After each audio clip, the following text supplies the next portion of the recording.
Oi! Pra você que não me conhece, meu nome é Luiz Felipe e eu sou o dono do canal Grande TV.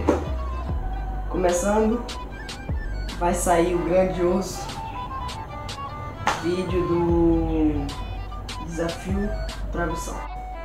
Vai sair daqui a pouco não, minto eu. Não sei que vai sair, eu sei que vai sair de hoje pra amanhã. Porque o vídeo ficou grande. Foi 10 minutos e 11 segundos de vídeo. E eu vou ter que pagar alguém, galera, para editar esse vídeo pra mim. Por quê?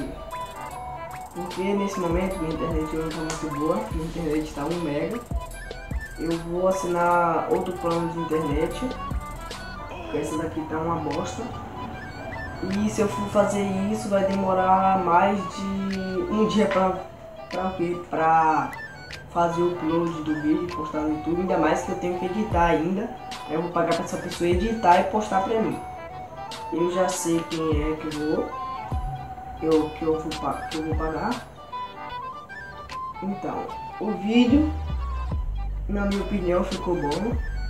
E também eu tô aqui pra avisar que eu vou fazer vlogs dia de segunda, quarta e sexta. Segunda, quarta e sexta. Eu vou trazer vídeo, não vou trazer vídeo de qualquer coisa do meu canal. Então, valeu, galera. Tchau, tchau.